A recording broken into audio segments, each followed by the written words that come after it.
സ്നേഹം എന്നത് ഒരു വികാരം മാത്രമല്ല, അത് ഒരാളുടെ ജീവിതത്തെ മാറ്റിമറിക്കാൻ കഴിയുന്ന ഏറ്റവും വലിയ ശക്തിയാണ്.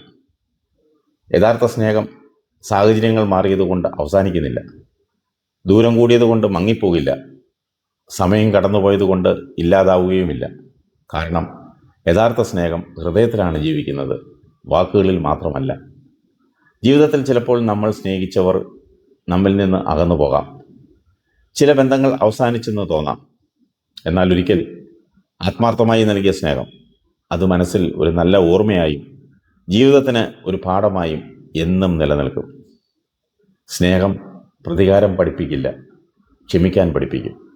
വെറുക്കാൻ പഠിപ്പിക്കില്ല, മനസ്സിലാക്കാൻ പഠിപ്പിക്കും. മറ്റൊരാളെ താഴെ ഇറക്കാനല്ല, ചേർത്ത് നിർത്താനാണ് സ്നേഹം നമ്മെ പ്രേരിപ്പിക്കുന്നത്. നീ ഇന്ന് സ്നേഹത്തോടെ ചെയ്യുന്ന ഒരു ചെറിയ പ്രവൃത്തി പോലും ഒരാളുടെ ജീവിതത്തിൽ വലിയൊരു മാറ്റത്തിന് കാരണമാകാം. ഒരു നല്ല വാക്ക്, ഒരു പുഞ്ചിരി, ഒരു സഹായഹസ്തം, ഇവയെല്ലാം സ്നേഹത്തിൻ്റെ ഭാഷകളാണ്. അതുകൊണ്ട് സ്നേഹിക്കാൻ മടിക്കരുത്, നന്മ ചെയ്യാൻ മടിക്കരുത്. നീ നൽകുന്ന യഥാർത്ഥ സ്നേഹം ഒരിക്കലും വെറുതെയാകില്ല. അതൊരാളുടെ ഹൃദയത്തിൽ പ്രത്യാശയായോ ധൈര്യമോ അനുഗ്രഹമായോ ജീവിച്ചുകൊണ്ടിരിക്കും. ഓർക്കുക, സ്നേഹമൊരിക്കലും അവസാനിക്കുന്നില്ല. അത് രൂപം മാറാം, ദൂരം വരാം, സമയം കടന്നു പോകാം. പക്ഷേ ആത്മാർത്ഥമായ സ്നേഹം എന്നും മനുഷ്യ ഹൃദയങ്ങളിൽ ജീവിക്കും.